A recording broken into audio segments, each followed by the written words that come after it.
So Marvel Tōkon Fighting Souls is sitting at an 89 on Open Critic right now, and critics are calling it one of the best games of 2026. It's also sitting at a 39% positive on Steam, mostly negative. It's the same game, same week, two completely different verdicts. And now I want to explain exactly why that gap exists, because once you understand it, you'll know more about it in 30 seconds whether this game is worth it for you or not. I played through the full thing, the combat, the episode mode, and all 20 launch characters, and I also hit the PC version firsthand. Both parts made me stop and just stare at the screen in disbelief, and the parts that made me generally frustrated. Marvel Tōkon Fighting Souls, let's talk about it. Within my first 20 minutes with this game, I had Loki take control of my opponent, Iron Man, called his armor assist against him, and watched the guy completely lose his mind trying to figure out what was happening. I was barely understanding it myself. I was just pressing things and chaos was happening in the most spectacular way possible. That moment is this game, chaos, visually insane, something that you've never seen in a fighting game before. This is not Marvel vs. Capcom. It's not a Souls-like. The closest thing that this game compares to is Dragon Ball FighterZ, and that specific art system works energy of explosive team-based combat where every exchange looks like a highlight reel and the screen is consistently full of light and motion and impact. Z was your game. This is coming home with Marvel characters. If you never touched it, imagine the most spectacular 2D fighter that you've ever seen, and then just put Spider-Man in it. Here's how the game actually worked. You pick one of 5 fixed preset teams: Amazing Avengers, Astonishing X-Men, Guardians, Sinister Six, Masters of Evil. 4 characters per team. Each has its internal phasing synergies that only activate within the combination. The Amazing Avengers chemistry is called Assemble, shared rage bonus whenever any team member gets hit. These are not decorative bonuses, they change how you actually play. Match start on 1-on-1, land a wall break, and your second character unlocks. Hit an additional threshold, and then the third and fourth come in. Everyone shares one vital gauge, not individual health bars, one pool for the whole team. And when it gets critically low, last stand mode kicks in. The whole screen shifts into red and every character gets a damage and speed boost. You are either pulling off a combat right now or you're about to lose everything. The first time Last Stand activated on me, I switched to Wolverine. He is built specifically to peak in that moment. Additional armor on certain moves that makes him the most impossible to stop at low health. My sluggish brawler suddenly became this unstoppable force, and I won a match that I had no business winning. That's the kind of thing this game does. Every clean parry you land generates fluorescent points that you fund your team assist attacks. So parrying is never just defensive. Every deflection is simultaneously building your offensive toolkit. The 4-button combo system, light, medium, heavy, and unique skill, frustrated hardcore FGC players who want longer pre-aerial change. The honest other side of that is the defined paths lower the barrier for Marvel fans who are not grinding training mode every day. Restriction or accessibility depends on completely where you're coming from. Now for the characters, this is where the 89 on Open Critic comes from. I generally never played a fighting game roster where this many characters feels this mechanically distinct from each other. Loki takes controls of your opponent's characters and then calls their own assist against them. Vision phases through attack mid-combo and you can't hit what's not there. Magic opens up portals, then she travels through creating attack angles that should not be physical possible. Penny Parker fights from inside her mech, and if you destroy the mech, she drops into a vulnerable on-foot state while she regenerates. Taskmaster counters attacks and literally adds the opponent's move to his own toolkit. A visual tell that she's learning you. Scarlet Witch warps how movement and trajectory work in the space around her, and Black Widow has no powers, just gadget can trap placements and positioning. Thor throws his hammer and fights completely different without it while it's in flight, catches it on return. Wolverine pushes through the stagger mechanic that stops every other character. He just keeps going. I started with Star-Lord and the most balanced entry point on the roster. His music playlist affecting his special move priorities in the smallest layer of customization adds that personality without overwhelming you. Then I spent 2 hours with Wolverine, and then I just went back and spent 3 hours with Loki just being chaotic. The supers feel like Marvel events. Iron Man calls the Hulkbuster armor, Dr. Doom drops a satellite laser from orbit, Miss Marvel grows to full screen giant size, Hulk grabs one opponent characters and throws them into the rest of the enemy team. These are moments you show to people who do not play fighting games to explain why this game can do things nothing else can. The character selection screen has a comic book biography and a power rating for every single character. I spent 20 minutes reading them all before I played a single match. That's the level of love of source material running through this entire game. This game is a comic accurate, not MCU accurate, and that distinction matters enormously. Dr. Doom has his pistol and his Doombots. Storm has the uncanny X-Men look. Ghost Rider is Robbie Reyes in his street clothes, not the skeleton biker. For a long time Marvel fans, this is the game that they've been waiting for years for. For people who only know Marvel from the film designs, are going to look a little different from what you expect.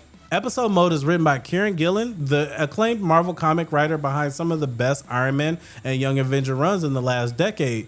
It follows Spider-Man assembling the Guardians to confront a threat. Illustrated motion comic panels, exceptional voice acting, branching dialogue choices that unlock a post-credit scene setting up future DLC story. This is designed as an ongoing narrative and not a standalone story. Play it first before you touch rank mode. It is accessible from the main menu with no online requirements. Arcade mode has fully voiced and animated unique endings per team. 5 teams, 5 different endings, and the quality of those endings generally surprised me. The training mode has frame data display mode for more granular than Guilty Gear Strive. AI spectator mode where you can catch the game's AI demonstrate any character you can see and study patterns before facing them online. One of the better tutorial implementation in the genre, it teaches team synergy and assists timing, not just how to press buttons. The competitive landscape at launch has 2 teams already drawing concerns. The Sinister Six combination of Doom, Magneto, Green Goblin, and Carnage creating a zone trap detonation situation that may need balanced attention, and the astonishing X-Men with Storm, Magneto creating an aerial control dominance that's a separate problem. Scarlet Witch is under an early watch as a potential ban level character. 2 problem team composition and a potential ban character in week 1 is a real balanced workload. Arc system work needs to move fast on this. Post-launch, the Thunderbolts are coming, Ghost Zemo, Atlas, Match 1, and their own Shadow Protocol team chemistry. Rhino confirmed as the second DLC character as well, and Nick Fury is widely rumored from a data mine leak as a hidden unlockable. The roadmap is real and substantial. Now for the honest part, OpenCritic has an 89, Steam has a 39% positive, and here's exactly why. The PC launch is one of the middest of 2026, and none of it has anything to do with the quality of the fighting game underneath. Required to launch the game on PC, including offline. If PSN servers go down, your local save becomes inaccessible. At launch, PSN error codes have been blocking PC players from launching the game entirely. Sonic Fox tweeted directly, Marvel Tōkon is literally unplayable online on PC, please fix this. This is not a one-off complaint. This is one of the most prominent competitive players in the genre, saying a fundamental piece of the infrastructure is broken on day one. Linux and Steam Deck, easy anti-cheat blocks the game from launching on Linux entirely, not limiting features, refusing to start completely. Steam Deck players who bought this game cannot play it at all. The developers did not disclose this before release, and that is a consumer trust failure regardless of how you feel about the game quality. For PC players, players on recommended specs are hitting lag, stuttering, frame rate drops, and processor bottlenecking. Arc System Works developed this primary for PlayStation, and the PC port reflects that. They have publicly committed to investigating, and the team is working on it. No patch timeline announced at the time of recording so far. The 39% positive on Steam is almost entirely these 3 issues. The critics who gave it an 89 were playing on PS5 review code. They were not affected by the PSN errors, Linux blocks, or the PC performance. The game they played is generally excellent. The game the PC players are dealing with right now is a different situation. Listen, this is one of the most interesting launch situations that I've covered so far. At 8 on OpenCritic and a mostly negative on Steam at the same time, both are accurate and both are describing real experience with the same game. The fighting game underneath all of this is generally awesome. The character designs are the most mechanically inventive roster that I've played in a couple years, and the presentation is the best in the genre right now.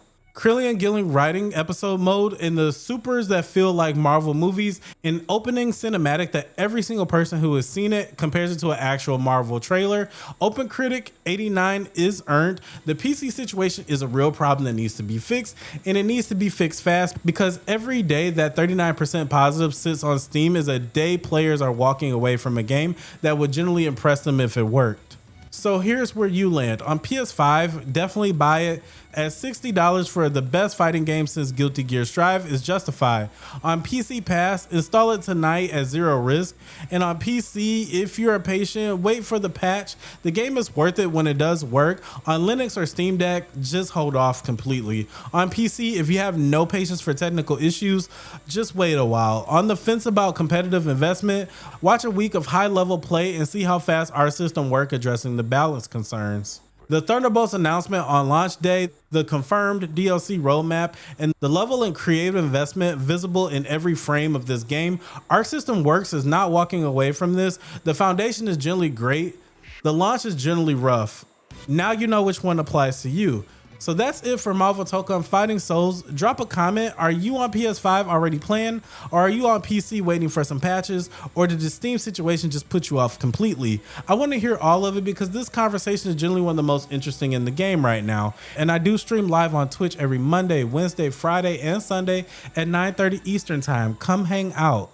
Until next time, assemble your team. And as always, stay alpha.